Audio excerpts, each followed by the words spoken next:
Jaime pergunta, como o judaísmo enxerga a telepatia? O ser humano ele foi criado com o corpo e a alma. A alma se delimita num corpo físico e ele esconde um pouquinho os poderes da alma. Quando enxergamos um outro ser humano, nós vemos apenas seu corpo.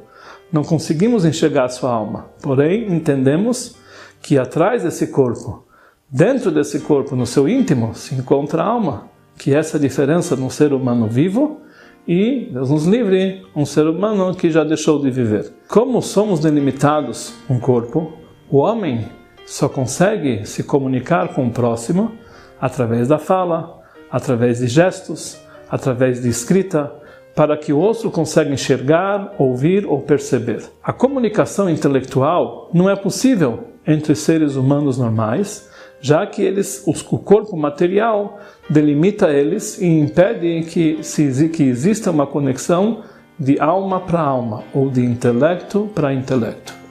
No entanto, grandes tzadikim, grandes sábios, que para eles o principal é a alma e não o corpo é apenas de passagem, o corpo é apenas um receptáculo para conter dentro dele a alma, eles conseguem se comunicar sem o uso de formas corporais. Eles podem se comunicar por pensamento. Grandes tzadikim, grandes sábios, eles conseguem ouvir os seus discípulos, outros tzadikim, outras almas, apenas intelectualmente. Eles conseguem também respondê-los dessa forma intelectual. Isso dado ao fato que o seu corpo material não lhe é de grande importância e não é tão materialista. Ele consegue se colocar acima do físico e se comunicar apenas de uma forma espiritual. Mais profundamente ainda, era a comunicação que existia entre os profetas e Deus. O profeta, quando via a voz de Deus, não era uma voz física, era uma voz intelectual, era uma transmissão espiritual.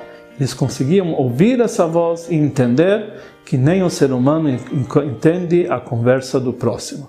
Isso era uma comunicação que era dada para eles, dado ao fato que eles se desvincularam dos limites físicos e materiais do seu corpo. Conforme o dito do Rebbe anterior, no seu livro de Likutei Diburim, o pensamento tem a força de mudar uma pessoa. Quando um tzadik ele pensa em um dos seus discípulos em momentos especiais, eles conseguem trazer a esses discípulos um sentimento de amor e temor a Deus e uma vontade de voltar e retornar ao Criador.